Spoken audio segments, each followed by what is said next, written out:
I thought I knew her, every curve of her smile, every beat of her heart. But that night, in that dimly lit room, I realized I was living a lie. My wife, the woman I trusted with my soul, was in the arms of another. The earring I found on the floor wasn't hers. It was a cold reminder that everything we built was a facade. The betrayal cut deeper than any knife. Now, as I stand here in the rain, watching the storm that mirrors the chaos inside me, I wonder, how did we get here? And more importantly, how do I get out? Your turn, Mr. Pond. Toby looked up at the beautiful woman who had just spoken, a small smile on his face. She had the right tone in her voice. He found it hard to come up with a clever reply because she had a way of making him speechless. He focused on the chessboard in front of him. They had been playing for a little over 15 minutes, and he was really enjoying the game. He had played chess for most of his life. His grandfather had taught him when he was a child. It was a way for them to take a break from everything else. He felt sure he was going to win, but she had just made a clever move that surprised him. Now, he was trying to figure out if it changed the game or if it was just a trick. Good move, Beatrice, but I think it's just a distraction. I believe I can win in 3 moves. He moved his piece and looked up at her. She was focused on the board, looking for her next move. Her last action was smart, but as he studied her face, he could tell she was struggling to find a solution. A loose strand of hair fell into her face, and she gently tucked it behind her ear. It was a simple action, but it caught his eye. Suddenly, a splash came from the other side of the pool, followed by laughter. The noise broke her concentration, and she turned to see what was happening. It was his wife, who had unexpectedly jumped into the cool pool water. The pool was outside and warmed by the sun. Toby had already enjoyed a swim earlier, relishing the fresh water, though he preferred peaceful swimming over playful splashes. He looked back at Beatrice, and she was still watching him. I give in. You were right. I didn't see it at first, but now that you pointed it out, I realize that pawn is going to be my trouble. Toby reached across the board, and she shook his hand. Toby shook her hand firmly, enjoying the warm feel of her skin. Best of 3? She suggested. He smiled and began to set up the game pieces. Are you sure you don't want to swim or hang out with the others? He asked while arranging the pieces. What, and leave you to enjoy the quiet? She replied.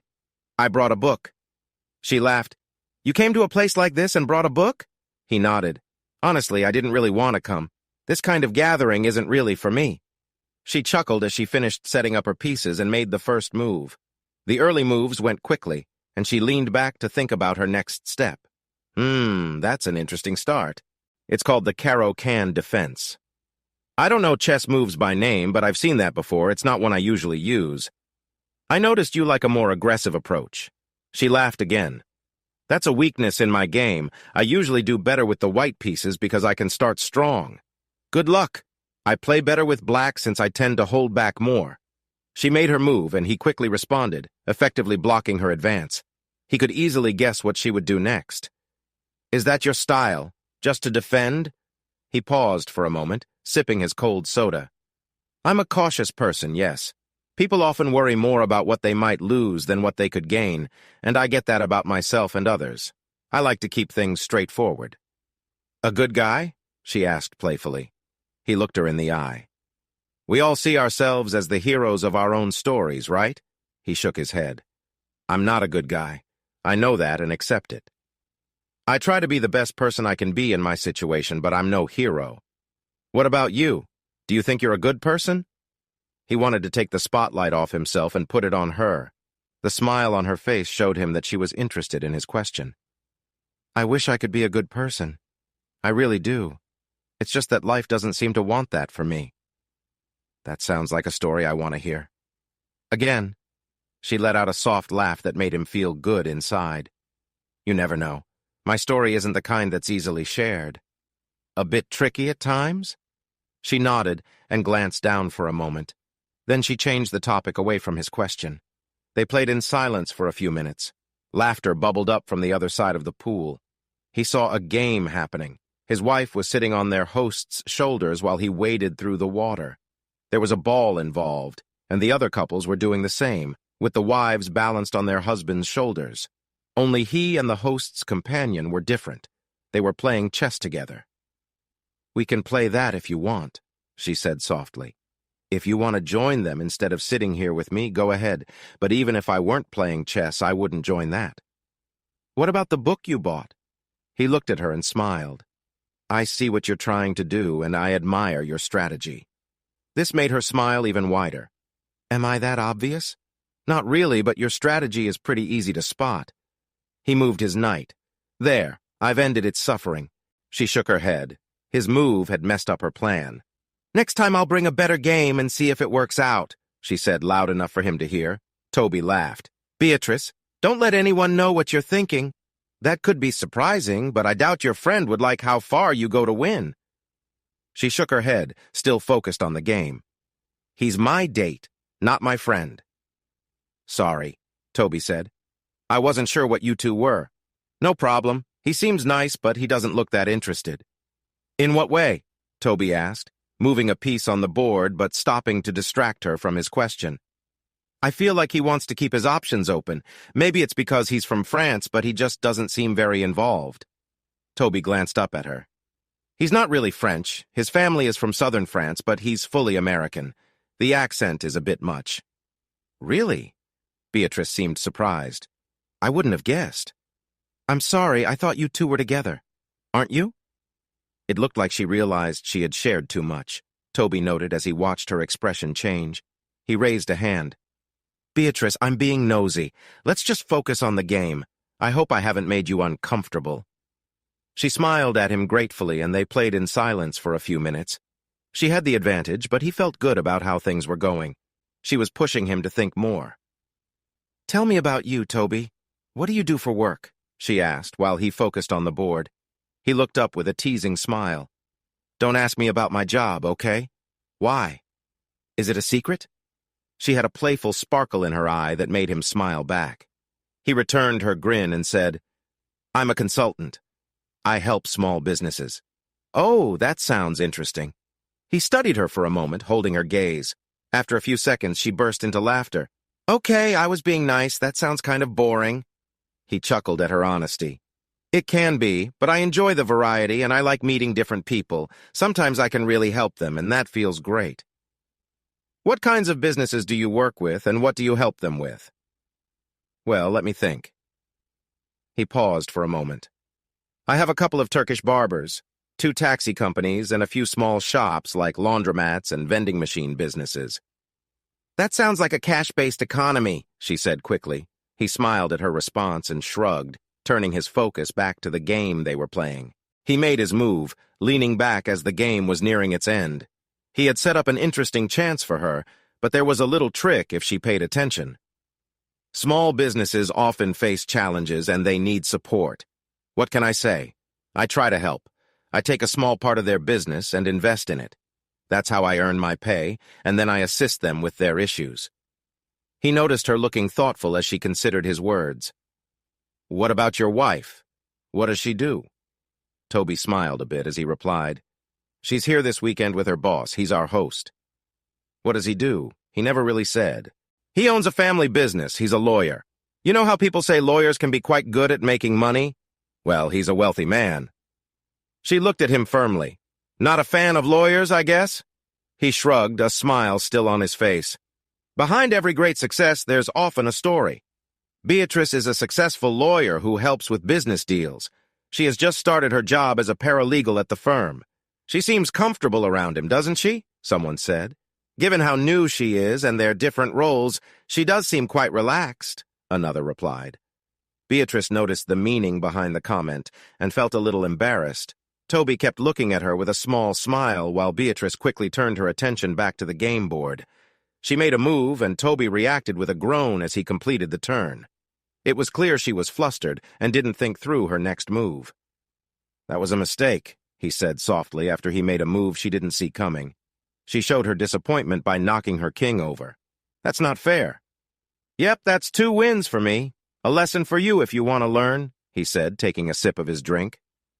"What's the lesson?" Beatrice asked, suggesting they play again.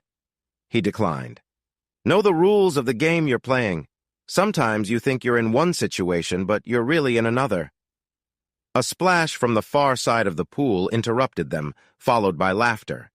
They turned to see his wife come up from the water after slipping in unexpectedly. Later that evening, they sat down for dinner at 2 tables of 4. Toby found himself sitting across from his wife, with Beatrice and Jean-Claude, their host, next to him. "I didn't know you played chess, Toby," Jean-Claude said as they got comfortable at the table. Toby didn't glance at Beatrice, but he could picture her smiling as the older man spoke. Toby nodded with a smile. "My grandfather taught me when I was younger. He loved the game." "Do you play?" Jean-Claude chuckled. "Not really. I know how the pieces move, but I don't enjoy playing games." "It's an interesting game. I saw you reading after your game. Was it a good book?" "I'm reading the Game of Thrones series again. Have you read them?" "No, I'm not much of a reader. I'm usually too busy. When I have free time, I like to relax. I saw the series on TV. The scenes with the dragons were amazing." Toby nodded. "The books tell a very different story. The show did a good job, but I prefer the deeper world the books create." Jean-Claude looked at him for a moment. "I tried reading one, but it was hard for me. They're pretty thick. It's about a fight for power between rich families, right?" "Yeah, it's loosely based on the English War of the Roses. The books are detailed, and you really need to focus to catch everything. I like that it's rewarding when you do." "You're a consultant, right? Running a small business?" Toby nodded. "I'm lucky. My little company is doing well. We have a good name in the market, a steady income, and ongoing projects." "Caroline told me you have a small house in the suburbs and are thinking about starting a family soon." Toby glanced at his wife, who was listening in. "We're lucky. Very lucky. I make a nice living doing what I love. We have a comfortable life and things are getting better. No complaints here. I've always felt we had a strong marriage, a happy life together." "Family is important to you, Toby?" Toby took a moment to think before answering. "My parents have passed away. I didn't have any siblings. I was raised by my grandparents, mostly by my grandfather because my grandmother wasn't as involved." He opened a bottle of red wine from the table without checking the label and filled glasses for all of them. Then, he poured himself a glass of water and took a sip, surprised that no one noticed. "Family means a lot to me. When my grandfather passed away, I felt really alone. I had to grow up fast. The world was confusing. I was just 16 and had to make many choices.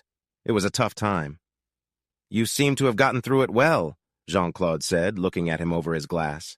"I did what I had to do. I learned fast and adjusted to get by," Toby replied with a shrug. "I survived and did my best. I feel fortunate." "You don't have anyone? No family?" Beatrice asked. Toby smiled at her. "I have my wife." He pointed to her with his glass before taking a sip. "We can create a family together. I'm excited about it. I think I would be a good father." "My friend, you need financial security to create a solid family," Jean-Claude pointed out. "It's crucial, especially when children come along." "I agree with you, Jean-Claude," Caroline added. "Having enough savings before children arrive is important. I don't want to stress about money while raising our kids." "Exactly. That's not a way to live. You should have a good amount saved." It's said that 2 main issues often lead to disagreements in a relationship: money and priorities. If you can resolve one of those, the future will be easier. If you can resolve both, you are very lucky. He leaned back, satisfied with the advice he had shared. "I think you're right, Jean-Claude. Before starting a family, financial stability really matters. If something were to happen to me, I want to be sure that my loved ones will have what they need for a good future." "That's good to hear, Toby. Do you have financial security set up?" "Not just yet, but it's on the way. Everything is coming together. The plan is in motion. I just need to be patient and careful." "Later, we can discuss this more. I have a few ideas to help improve your financial situation." Toby noticed a quick look exchanged between Jean-Claude and Caroline, and he saw her nod in agreement. "I'd be foolish not to listen to your ideas. What do you do, Jean-Claude?" A small smile appeared on Jean-Claude's face. "I'm the senior partner. I represent my family on the board. I handle some cases, but mostly I ensure the company is well managed for the future." "It's a family business, right?" Toby asked, taking a sip of his drink. Yes, I am the fifth generation to be the senior partner, all from my family. The company is very important for our family's well-being. Do you have children, Jean-Claude? Not yet, Toby. I hope to one day. Toby glanced at Beatrice and noticed a surprised look on her face. She quickly hid it, and he gave her a small wink, the only one who saw it. Any nieces or nephews? He asked. Jean-Claude shook his head briefly. Wow. So what will happen to the company in the future? Toby asked, feeling a kick from his wife, which surprised him. Ow, he said, not expecting it. He noticed Jean-Claude and Beatrice looking at them. My wife thinks my question was a bit too direct, he explained, trying to keep a straight face. He noticed Beatrice's annoyed expression. That question may have been a little out of place, Jean-Claude remarked. Toby shrugged. He didn't think it was wrong to ask. He turned to Beatrice. You've been pretty quiet. Can you tell us a bit about yourself? Beatrice seemed a little nervous about being asked to speak. I'm a student. I study business at State University, and I'm in my third year. What do you like about your studies? Toby asked, smiling at her. I enjoy the subjects. It's interesting to learn how money works and what people will do to earn and keep it. Toby raised his eyebrows, surprised by her answer. What do you mean by that? I mean that some people will go to great lengths for money. They might change their values or even do things that aren't right just to get it. Toby couldn't help but chuckle at her insight, but quickly turned it into a cough. He was handed a glass of water by a slightly amused Beatrice. Thank you, he said, taking a sip. That was nice. He noticed a look of annoyance on his wife's face. She didn't seem happy about how he was talking with Beatrice. Do you know what you want to do when you finish school? Beatrice shook her head. Not really. I guess you could say that's how my life has been. I've tried a few things, but I haven't found my path yet. Take your time. Think about what matters most to you and then move towards it. Don't let anything distract you. Know what you care about and go after it. A quiet feeling filled the table after Toby's words. What about you? What's your next step? Beatrice asked, bringing the focus back to Toby. He paused for a moment, sipping his water. I want to have a family. It doesn't need to look like everyone else's. I believe love, respect, and kindness should be the core of our lives together. Do you want a big family? He laughed lightly. Not really, no. It's not just about how much, Beatrice, even if you hear that sometimes. Beatrice nodded, feeling connected to his words. I didn't have a very close family. I had parents and siblings, but we don't share a strong bond. What you said really touches me. Exactly. I think we should start our own family within the next year. I need some time to finish up work and sort out my business. After that, I'll be ready to focus on us. Beatrice smiled brightly at him, and he smiled back. She raised her glass. To bright futures. So, family plans for me and my partner, study and travel for you, Beatrice. Jean-Claude, I guess you're working on your plans for the future, too. We all have different goals to chase. And maybe a chance to help each other along the way, Jean-Claude added softly as he took a sip from his glass. Toby thought for a moment. Jean-Claude, I believe if there's an important talk to have, it might be better to wait until after dessert. We want to keep the evening enjoyable. The concern on their host's face changed to a smile. That sounds like a great idea. Appetizers arrived at their table. Toby looked at his plate. Crab? That's an interesting choice. Your wife picked the meals for you. He raised an eyebrow at his wife. Interesting choice. He poked at the crab and, after a little while, picked up the small hammer and tapped it gently against the shell. Have you eaten crab like this before, Toby? Jean-Claude asked. Yes, I have, but not like this. I usually don't have to break it apart myself. Someone else has done that for me. He tapped the hammer again, but it bounced off the shell. He heard a soft laugh from Beatrice and saw his wife looking at him disapprovingly. He shrugged and put the hammer away, happy to let Jean-Claude think he wasn't very clever. Sometimes being underestimated is a good thing. He looked around and saw the others enjoying their appetizers, so he decided to start on his salad. He picked up a bread roll, tore it in half, and began to spread some butter on it. You break the claws with this, Jean-Claude said, handing Toby a special tool. Do you want me to help? I can also ask the chef to do it. No, it's fine. The salad is good for me.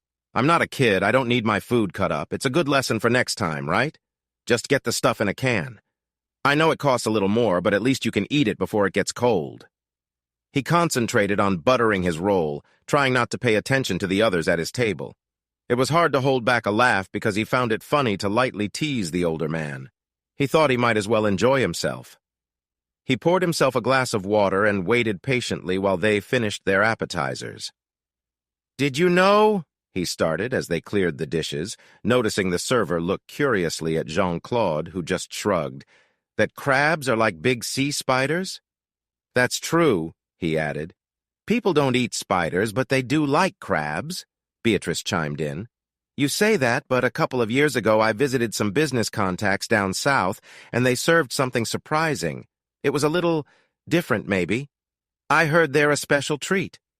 Toby chuckled. "Special treat or a test for visitors. It's the same as some cultures cooking whole sheep heads or other unique meals. I'm not sure if they're a treat or just challenging those who maybe should have researched more before visiting. Not everyone is great at that. Seems simple, doesn't it? Are you ready for your trip? It's good to know what to expect." "Some people actually like surprises, things that catch them off guard," she replied. Toby chuckled. "They can enjoy the crab, then?" Both of them laughed, but Toby noticed his wife and Jean-Claude didn't seem as amused. There was a slight annoyance on their faces. "I'm sorry if I sounded rude," he said quickly. "Crab is a big part of the region in France I come from. It's one of my favorite dishes," Jean-Claude said, his tone a bit disapproving. "I didn't know you're from France. Where were you born?" Toby asked, trying not to laugh. "My family is from Biarritz. We still have a place there." "That was a fishing town, right? I've heard it's beautiful now with lots of visitors. The food is supposed to be amazing there." "You've been—" Jean-Claude's surprise was clear, and the other men at the table looked over at them. "No, but I'm planning to go once my work settles down. I've read so much about it, and the history is really interesting." Toby noticed a smile returning to Jean-Claude's face. "I feel at home there. I'm content in America, but my heart belongs to a beautiful castle not far from here." For the main course, they enjoyed well-cooked steak. Toby liked the food and the conversation. He sipped his water slowly and made a few light comments when he could. Overall, he was in a good mood, ready to enjoy the evening as he thought about what might come next. For dessert, they had crème brûlée, which was light and delicious. The caramel on top cracked satisfyingly when he tapped it with his spoon, and the taste was a lovely blend of vanilla and sweet sugar. When the meal was finished and the plates were cleared, Jean-Claude raised a finger to get everyone's attention at the table. "Toby, Caroline, I have a proposal for you."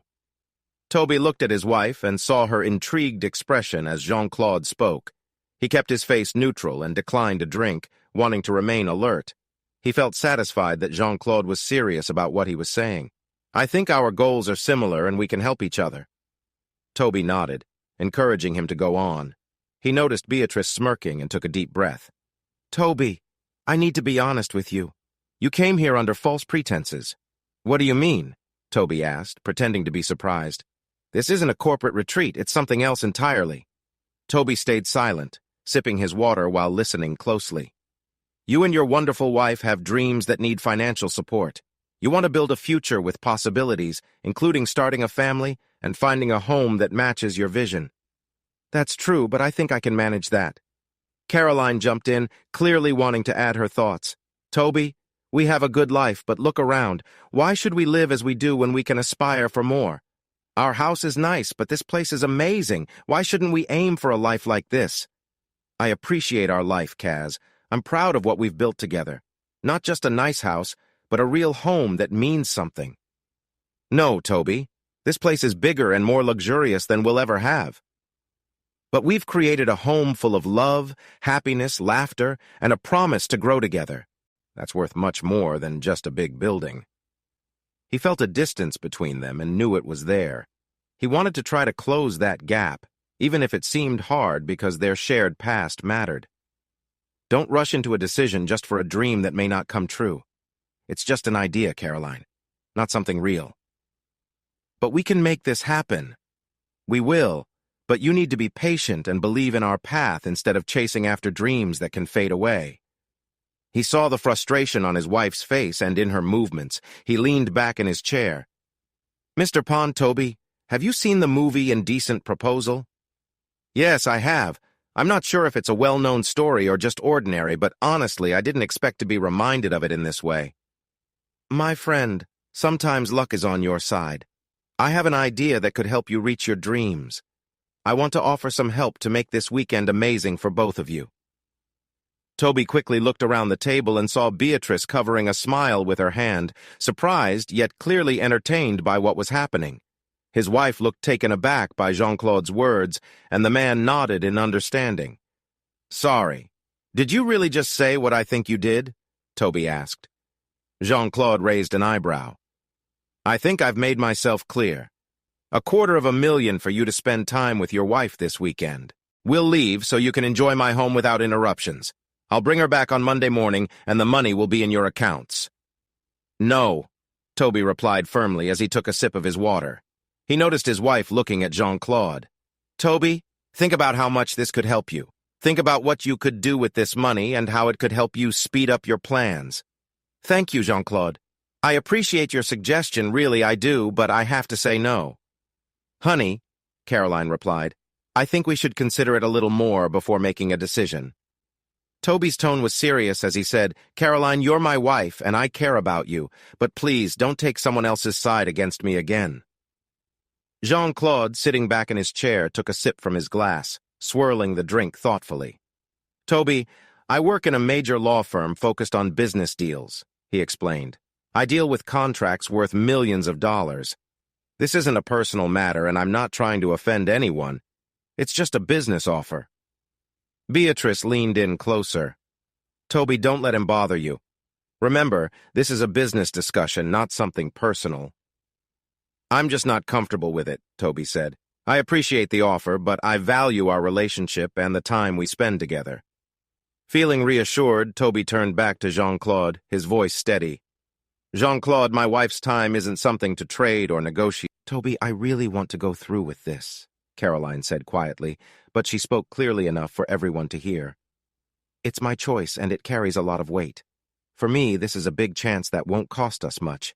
It would be a mistake to let it go." "I don't think this is right. It feels harmful to our marriage and goes against what we believe in. The money doesn't matter. Your loyalty is more important to me than any amount of money. That's just your pride talking. You've let what others think guide you. Nothing will change after tonight and the next few nights. We've been apart longer before when you traveled last year.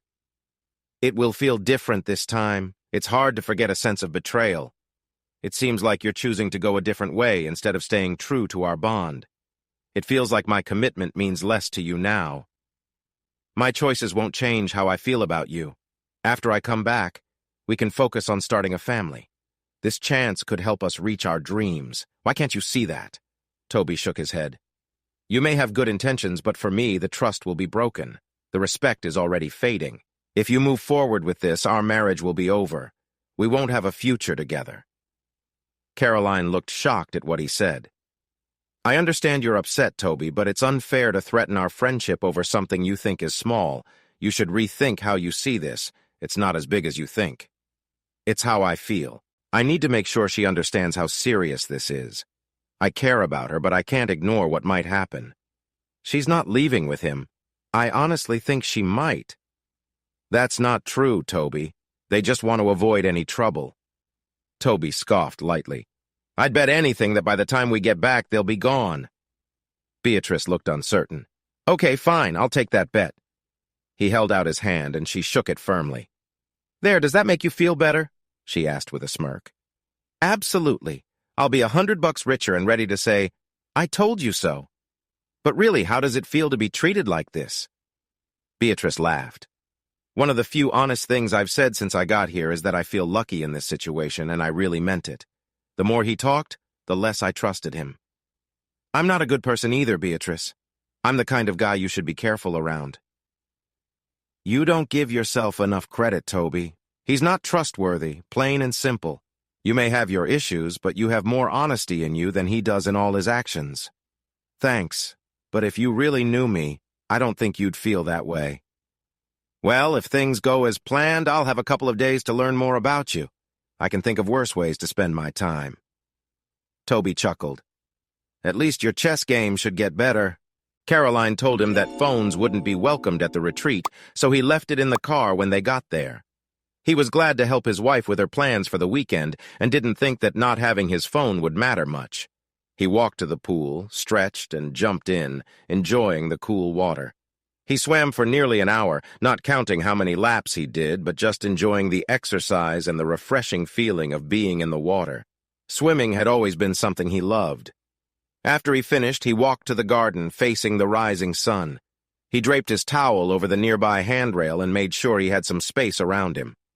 Taking a deep breath, he started his morning Tai Chi routine, moving slowly and carefully through the familiar poses. He concentrated on his movements, the sounds around him, and how his body felt, letting go of distracting thoughts and focusing on the moment. He finished the full routine, feeling the warmth of the morning sun on his skin. When he was done, he paused for a moment before slowly walking to get his towel. He wrapped it around his shoulders and walked back along the side of the pool.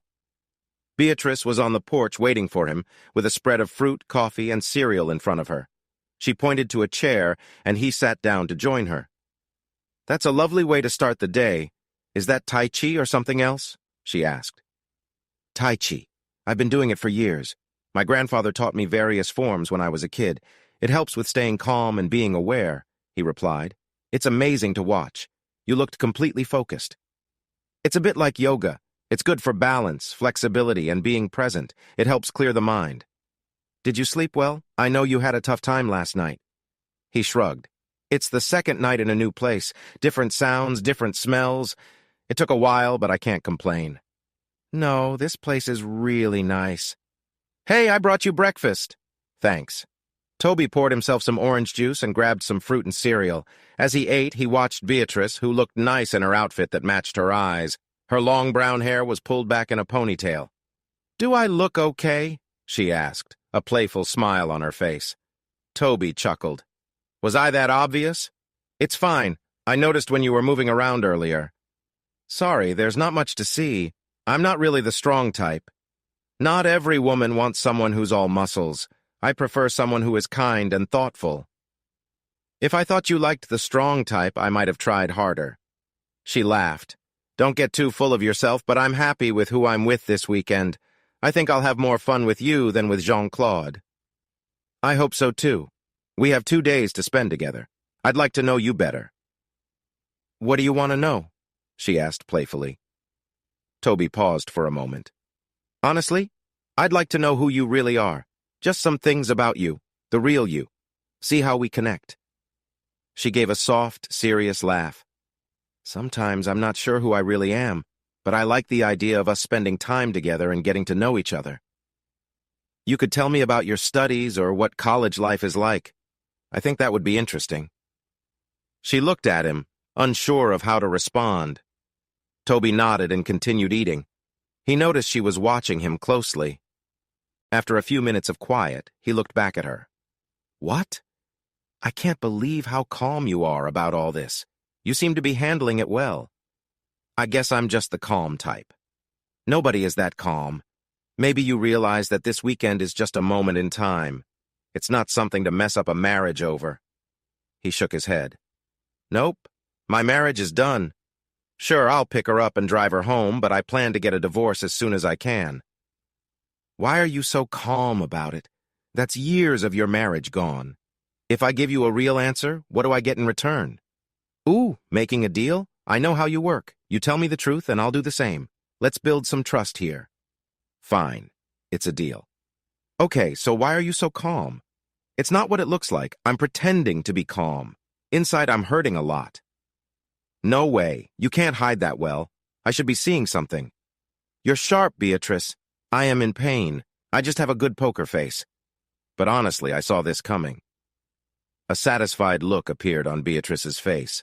He turned his attention to his breakfast for a moment. A quiet silence hung between them. "You need to say a bit more than that." He nodded, chewing his food, then spoke when he could. "I know that, but your turn first. Your answer will help me. Remember, you promised honesty, too." I remember. Go ahead, Mr. Pond. What's your connection to Jean-Claude? How do you know him? He leaned back, took a sip of his juice, and watched her carefully as she thought about her response. Jean-Claude hired me through an agency.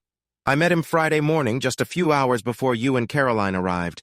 I'm here for the weekend as his employee. That's all there is between us. Come on, that's too simple.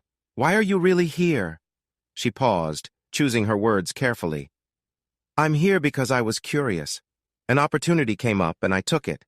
I didn't know exactly what was happening this weekend. I just wanted to find out more. I thought it might be interesting. Is it interesting? Yes, but it's gone in a way I didn't expect. Now let's return to your response.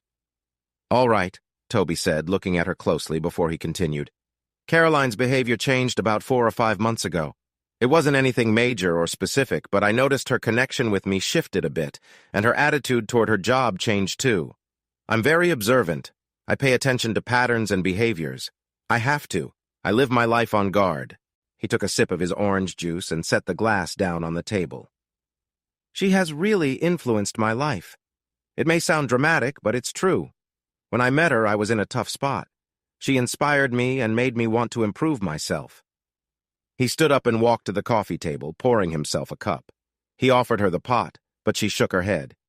Meeting her made me want to change. I've mentioned before that I'm not exactly the good guy. I never really aimed to be. I just wanted to get through life and did what I had to for that. But then I met her, and I wanted to be the kind of person she believes I can be, not who I currently am. You've built a nice life with her. You said last night at the table. We have a really good life. For our ages, we're doing well, and I need about 3 to 6 more months to get everything just right, but I'm not there yet. I'm not the person she thinks I am, or who I want to be. The kind of man who would be a caring father and a supportive partner, that's who I want to be. A good father, a good husband, a good person. 3 to 6 months? What do you still need to do? Sorry, Beatrice, but that's not something I can share. He paused for a moment, thinking about how to express the next part. I did a little research.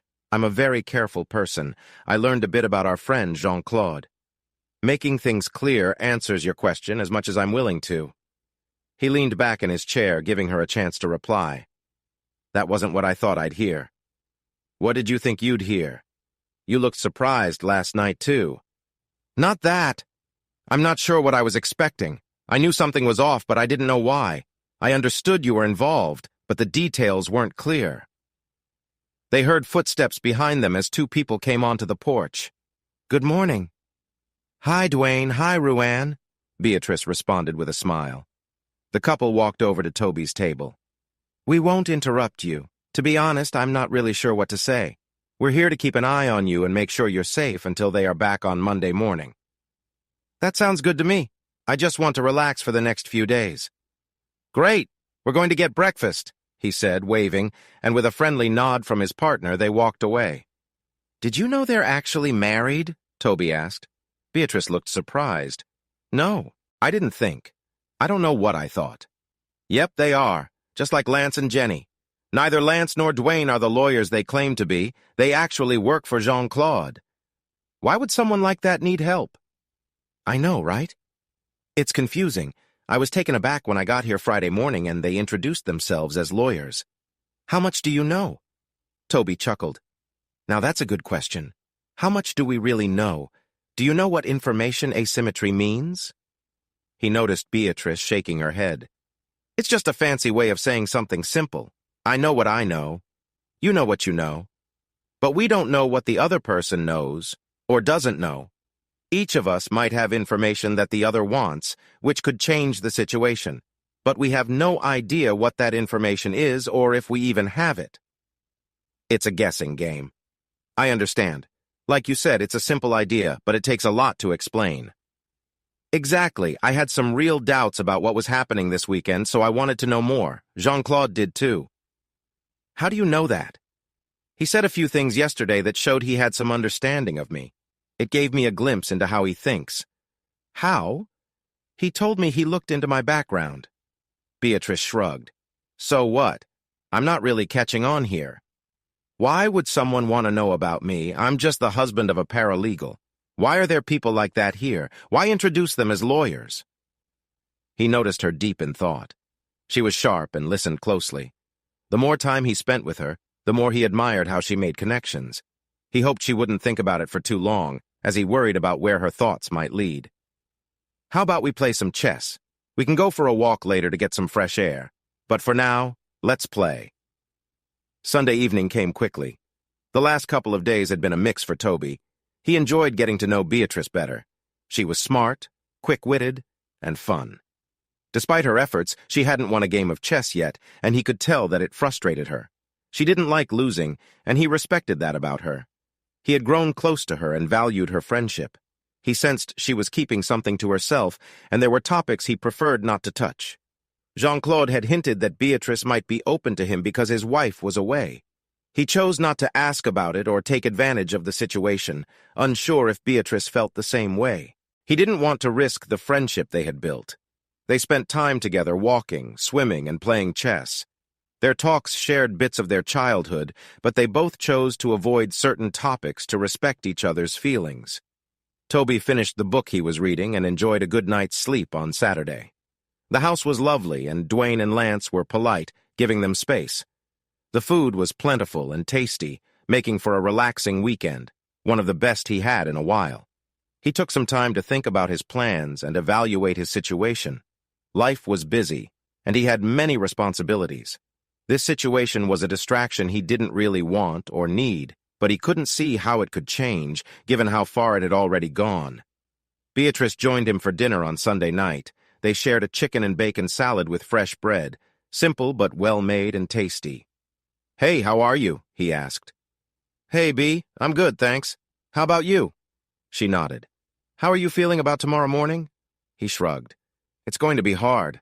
I don't know how they'll deal with their decisions after saying they wouldn't. That really affected me.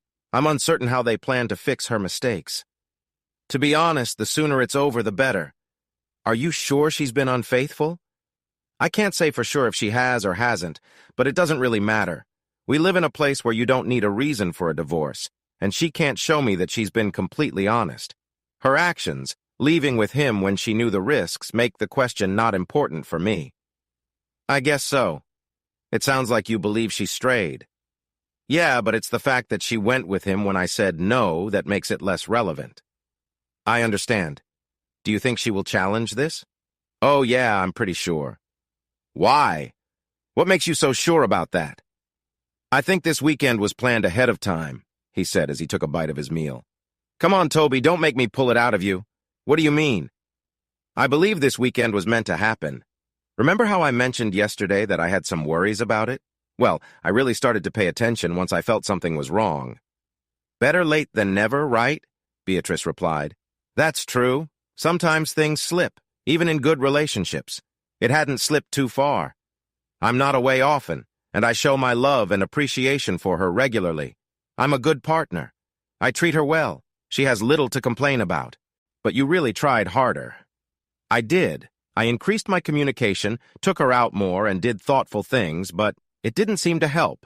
I asked her directly, and she assured me many times that nothing was wrong and that she was happy. I did all I could.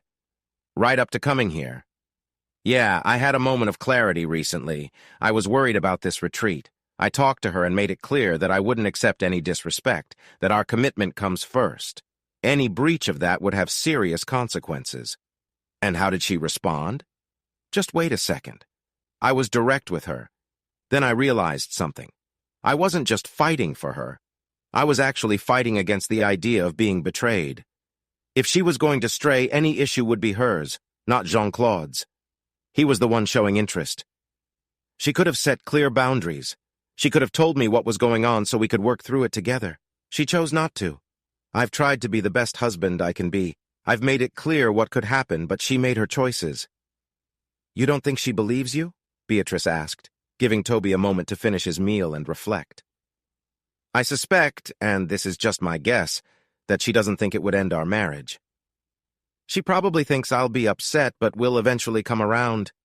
She just has to get through some discomfort, and it'll pass." Toby shook his head. "Not exactly. I think there's another side to this." "What do you mean? You hinted at this before, and I'm not sure I understand." What's the other side? I think they're hoping that I'll accept the situation, including her relationship with him. And then? I wouldn't be surprised if he wants to have a child with Caroline, and I would agree to help raise the child with her. Beatrice leaned back in her chair, surprised. That's quite a jump. Honestly, this is not how I saw this weekend going. Toby chuckled. It's hard to predict something like this. He mentioned on Friday that he needs someone to carry on his family name and isn't looking to marry. If I play along this weekend and accept without pushing for a divorce, he might offer more for Caroline to have a child with him, with the idea that we would co-parent. He watched Beatrice as she thought about the idea. He might suggest that if you confront him, you can stay together and gain the benefits. It's a smart plan. It is.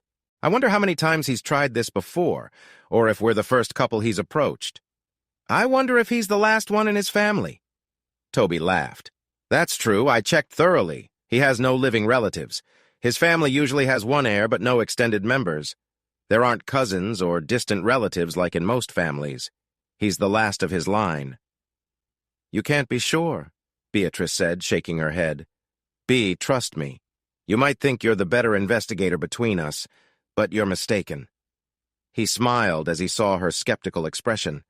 Bea, I spent a lot of money to find that information, and I made sure it was correct. It was checked by someone else, too. I believe it. He's a rich guy. If you're right, he could try this plan again and again until he finds the perfect couple to get what he wants.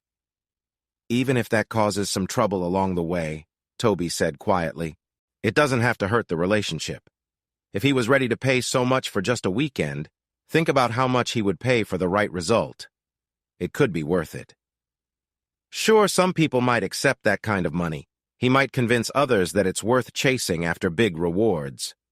Caroline might be expecting news, Bea warned. I suspect this is her best chance. I've done some thinking. They probably want to make their goal happen quickly and finalize things. Maybe a few extra tries to be sure. Toby nodded. I thought he would make a big offer on Friday. I was surprised when he only wanted it for the weekend. After thinking about it yesterday and today, I see what he really wanted. He's smarter than I first realized. He knew you would be busy. Exactly. He had 2 people here pretending to be other lawyers to make sure I wouldn't get in his way. And his plan, if I got upset, was to suggest I take a little break while they just leave and let me settle down. Smart, isn't it? It's a clever plan. Well thought out. I wouldn't be surprised if he's done this before. Me neither. Why try only once? Doing it a few times lowers the chance of things going wrong. So how will you manage it? Manage it? It's already happened. We both understand the situation. Well, if he's offering that much money, it must mean something significant. Some people might find it tempting. Not me. Why not? Beatrice pressed. When you think about it, what's the real loss here? Is it worth throwing away something good over it? I'm not so sure. Toby sat quietly, thinking about what she had said. She made a good point. Was he overreacting? Beatrice saw the doubt on his face. Is it really that bad? Just one awkward talk, maybe 2. Is it worth hurting a good relationship? I really don't know. Toby felt confused. What had seemed clear before was now unclear. That thought made him uncomfortable. He shrugged, deciding to take more time to think about it. He wasn't sure about the questions swirling in his mind. How much does a paralegal make? She asked, without waiting for his reply. It's not a lot. This chance to improve your life. Will it come again? If it were me, it would be hard to pass up. I told her. You did. It was clear. But maybe she believes you're a reasonable person who can change his mind. Maybe she thinks you can see things her way. She might trust that your marriage can survive this challenge even more than you trust her. Sounds like you think she might be right, Toby said, studying her closely. I don't know, Beatrice replied. I'm not in your shoes. It's easy to judge from the outside. It's much harder when you're in it. Every time I think about it, I see another side. I think, Toby paused to gather his thoughts, that there are a couple of problems. First, there's a lack of honesty. Second, this seems like more than just a one-time thing. It could point to deeper issues. I feel there's a serious break in trust. Beatrice nodded at his words. Lastly, and importantly, I feel hurt. This is my marriage. My future feels at risk. It weighs heavily on me. This whole situation working with him, it really affects me. Consider the possibilities, Beatrice said thoughtfully. Think about the opportunities, the kind of life that could be created. It's easy to get caught up in the idea of a better future. It can feel inviting. We all face challenges and tough times in life. He woke up early on Monday morning, just like the last 2 days. He started with a swim, then did his Tai Chi exercises, repeating the moves to help him feel steady. He felt a bit anxious about Caroline coming back, so he wanted to stay calm and focused. Beatrice wasn't downstairs when he was ready for breakfast, so he ate alone, thinking while he slowly enjoyed his meal. Even though he took his time, she still hadn't come down when he finished. He went back to his room to pack his clothes and toiletries. After checking carefully to make sure he hadn't left anything behind, he left with his suitcase.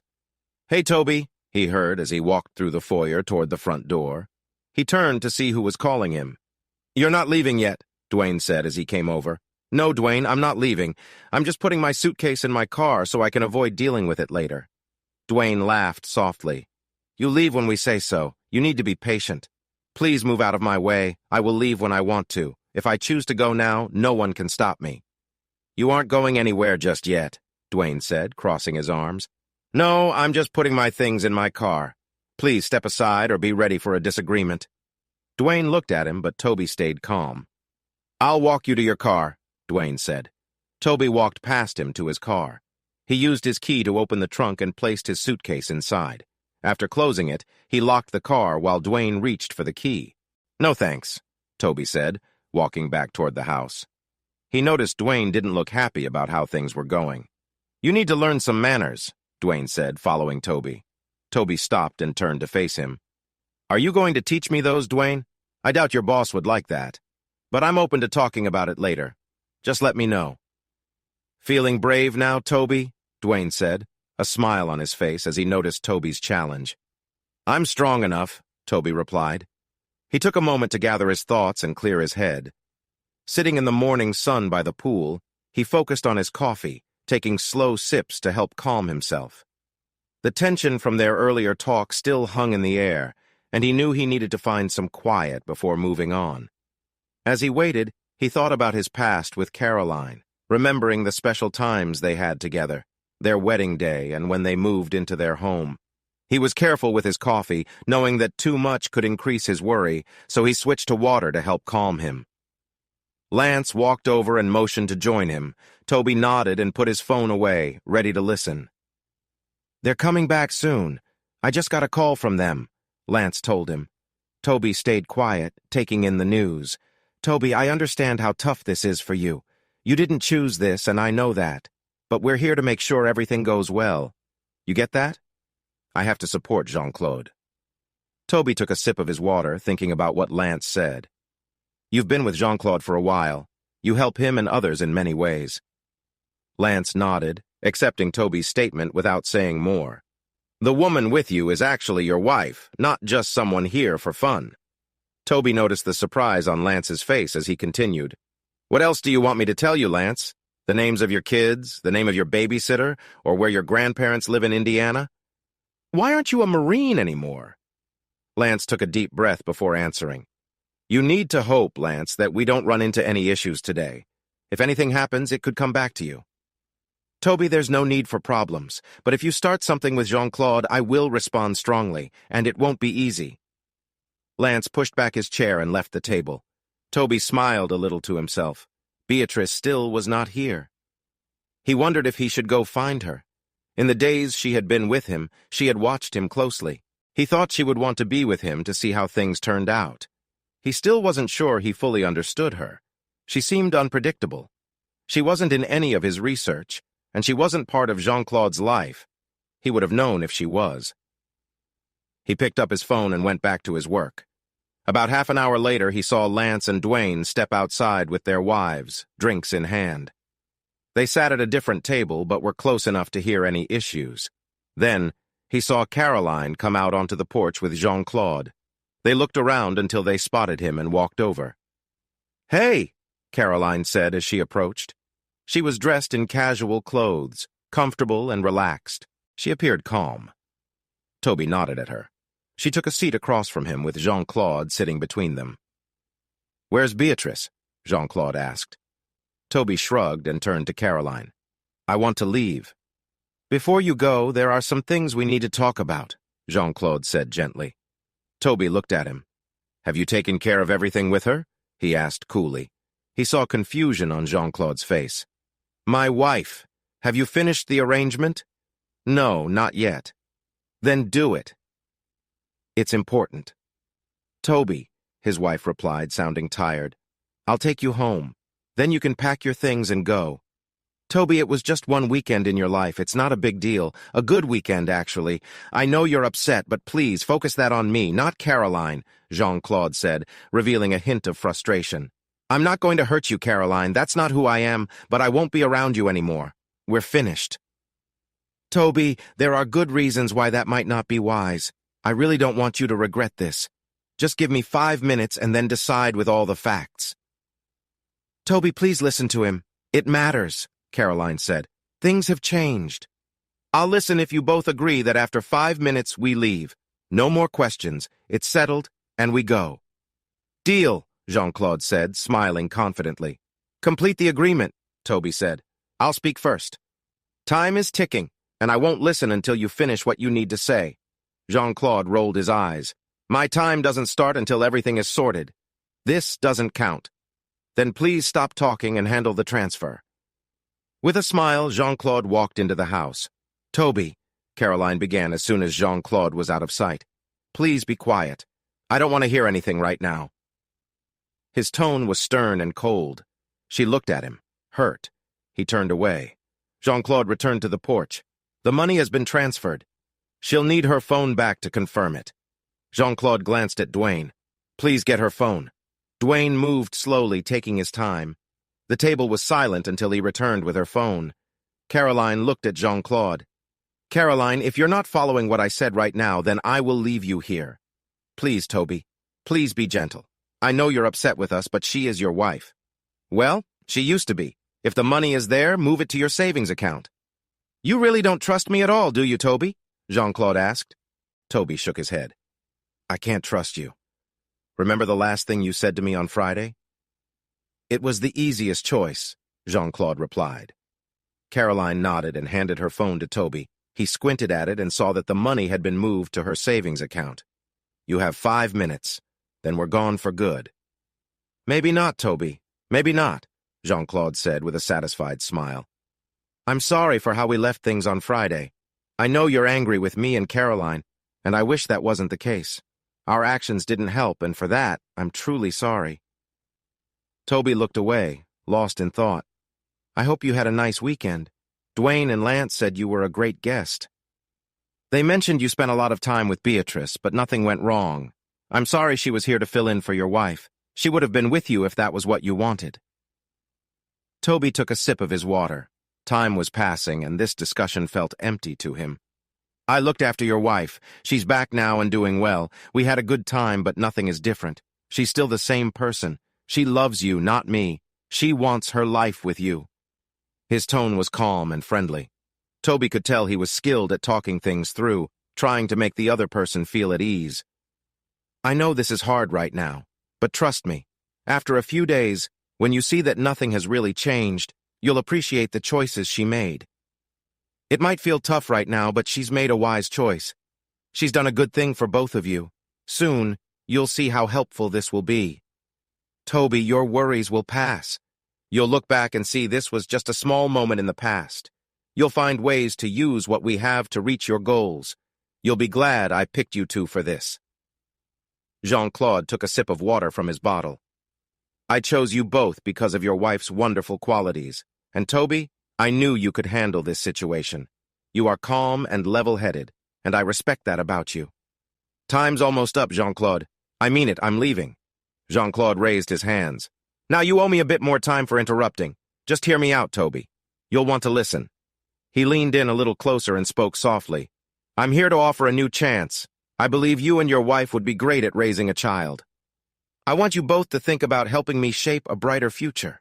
Think of the benefits that come with a good amount of support. You could work towards your dreams without worrying about day-to-day money issues." I understand you need a little time to think about everything that's happened.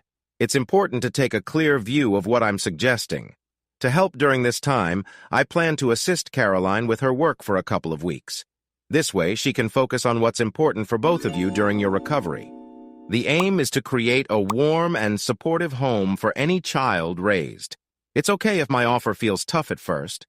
That's normal. You're a man, and I've just marked you as mine. I understand. Spend some time with Caroline, share your feelings, and think about what happened this weekend. Try to reconnect with her. Maybe even look for some support. Once you've processed everything, you'll see this chance is good for both of you. Toby glanced at his watch as the second hand ticked. Time's up. Jean-Claude stood and reached out a hand, which Toby ignored. Caroline, I'm leaving. You can come with me now. We need to gather our things. Toby shook his head. Everything is ready and in the car. He looked at Jean-Claude. I'll see you again, he said softly, then walked through the house and outside to his car. He moved steadily but didn't rush. As she got closer to her car, she spotted him. Her two friends noticed him too. They couldn't hear what she said, but they walked to their own car sitting inside while they watched. She had reassured them, yet they still had their doubts. Wow, it's you. I wasn't sure I'd see you again, she said, getting closer. He stood up. You never said goodbye. I thought you might join me for breakfast, but you didn't. I didn't want to say goodbye. There were things on my mind. It was a talk I wasn't ready for. Weren't you curious about what might happen? She chuckled softly. I thought you could go in different directions. I was curious, but I didn't want to get deeper into it. He nodded, understanding her view. How about we grab a coffee and chat? I'd like that. Does Denny's sound good?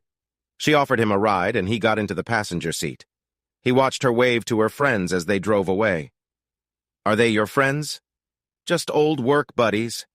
She drove them confidently to the nearest diner. They parked and walked inside. Toby opened the door for her. Once they had their coffee, he started talking. So, what should I call you? Toby asked, smiling.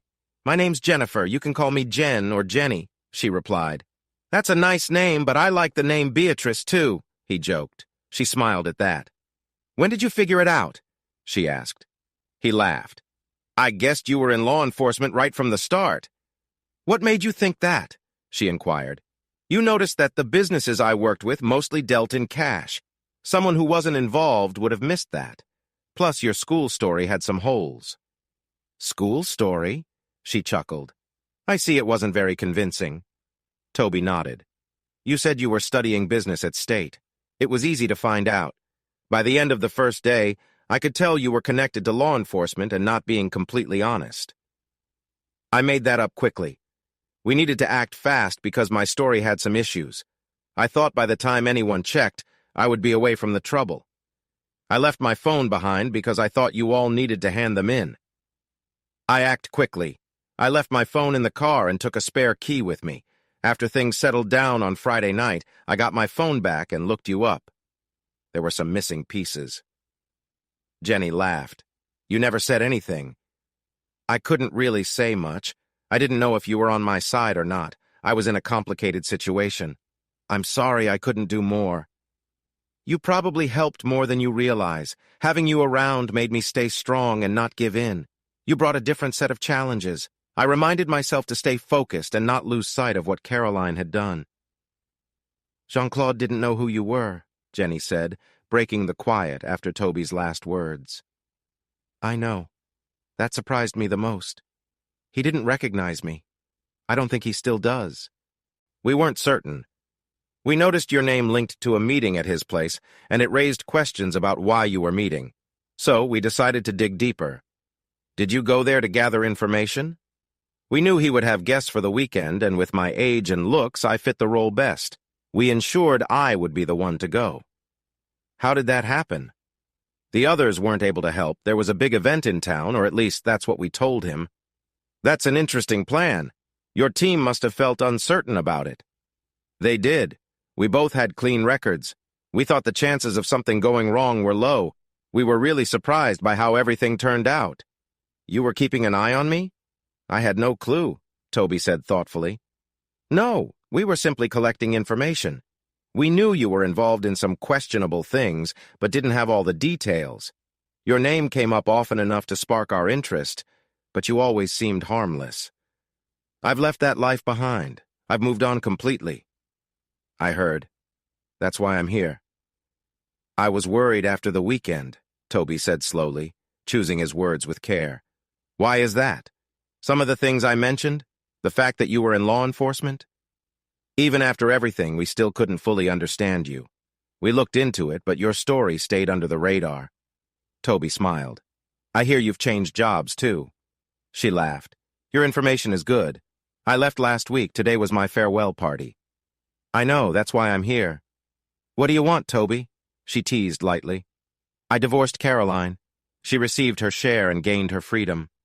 I heard. I wasn't sure what choice you'd make. You seemed really torn on Sunday night. Toby nodded. I did a lot of thinking, trying to sort through what happened and how I felt about it. It was tough to figure out what was real and what was just feelings. You made a choice, she said, looking at him with curiosity. There was always going to be a choice. In the end, I flipped a coin to help decide. Really? A choice like that?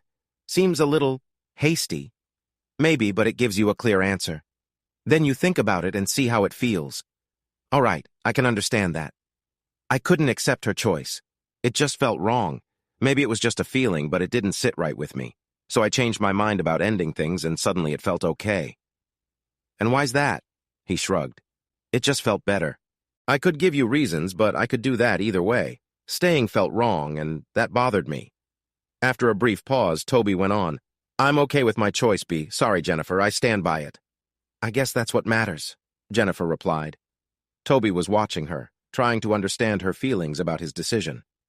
The divorce went through with some fuss, but nothing too serious. I thought Jean-Claude would really fight for her, she said, cooling her coffee with a gentle blow. He did his part.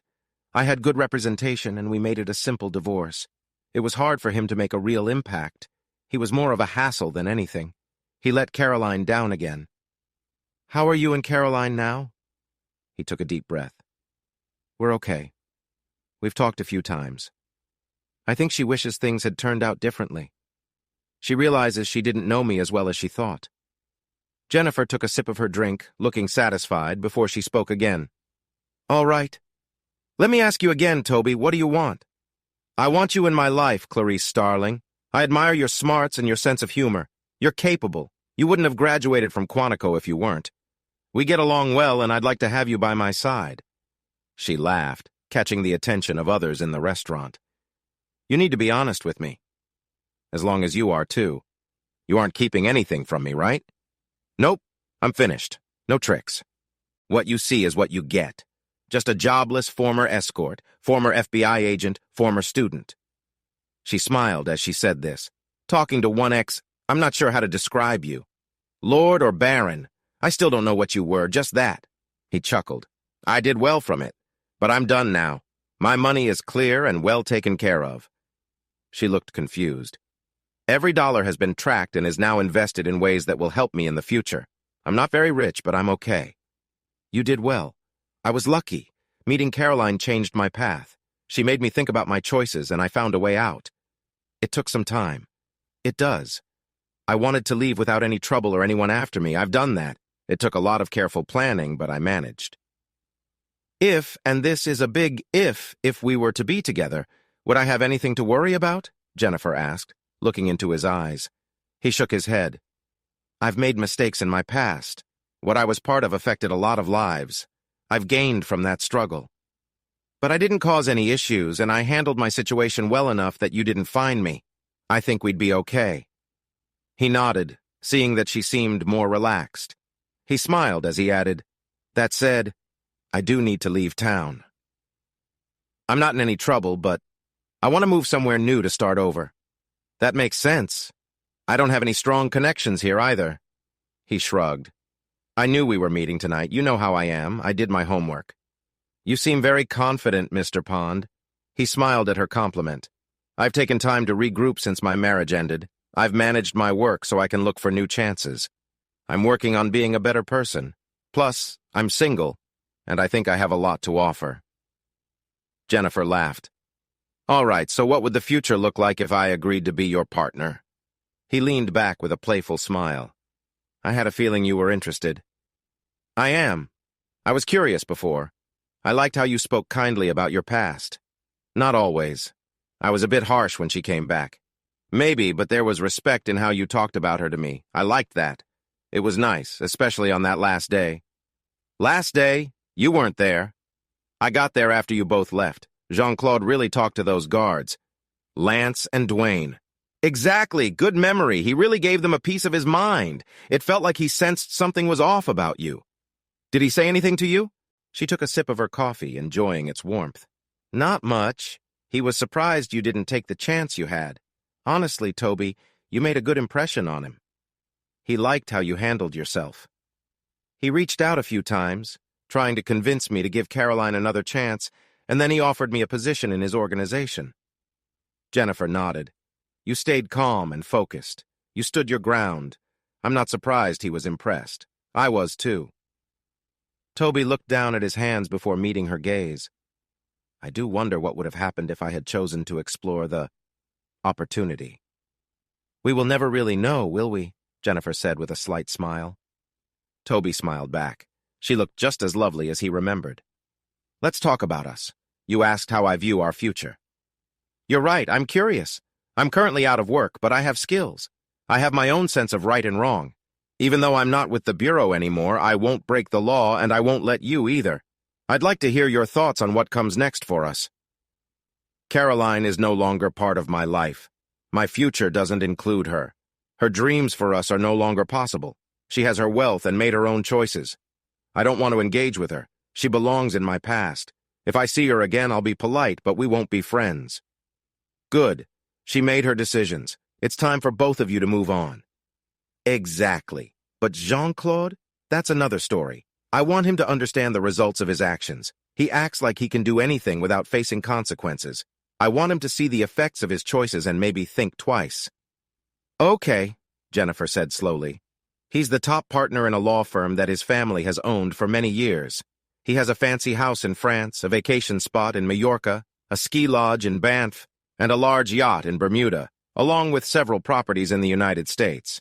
He has control over a trust worth over $200 million. He has bodyguards, a great reputation, and he's very well connected. He's quite a tough opponent. Yeah, like a character from a story. But sometimes even the most unlikely people can find ways to challenge someone powerful. I'm determined to break down his power piece by piece and confront him directly. When he finally faces challenges, he will know who stood up to him. Or you could find support. Try out new hobbies. Writing can be quite helpful. Maybe meet someone new with whom you can share your future. Just a thought, he said. Toby laughed softly and leaned back in his chair. I'm not just looking for anyone. I want someone who will support me, someone I can rely on. I have my share of difficulties, and I want to explore the world while taking my time to deal with them. I believe patience is important, and I see you being part of this. He noticed her thinking it over, sensing her interest. You don't plan to hurt him? She asked. No. I want him to see there are effects to his actions. He needs to understand that despite his position, I put in the effort to hold him responsible. It's about making things fair. What resources do you have for this? Jennifer inquired, skipping over the last comment. I have between 10 and 20 million, mostly set aside to create income for us. I don't have a permanent home or any goals other than to shake up his life. What about Dwayne and Lance? I heard something happened with them. There was a miscommunication. They are both out of the picture for now. Dwayne was involved in a mix-up recently. Things got a little out of hand one night in a parking lot near a bar, and he lost to someone smaller. Did the police get involved? Toby shook his head. It was a fair fight. He had his chance, but couldn't handle it. He lost fairly, but he has left Jean-Claude, and so has Lance. You had a disagreement with him too? She asked. Nope. He just felt it was time for a change, so he chose to go. He came to talk, we made amends, and now he's working for a reliable contact of mine. Jennifer nodded. If I wanted to get involved, what would be our first step? I think our first priority would be getting to know each other better and maybe doing a little research. Okay, that sounds good. I like research. It's like studying. You get to learn new things. I need to leave town, not right away, but sooner rather than later. I was considering spending 6 months in Biarritz, if that sounds good to you. 6 months? You're not rushing things. Plans need time to develop, and I've heard Biarritz is a beautiful spot. Toby shrugged. Getting familiar with each other will require patience. We have lots of time to work on our dreams, so why hurry? Let's take it slow and enjoy the experience. I like how you think, Mr. Pond. Ready to go? And so they did. Hey, listeners. If you enjoyed watching this video and want to stay updated with our latest content, don't forget to hit that subscribe button and turn on notifications. You won't want to miss out on what's coming next. Thanks for watching, and see you in the next video with Queen Cheating Tales.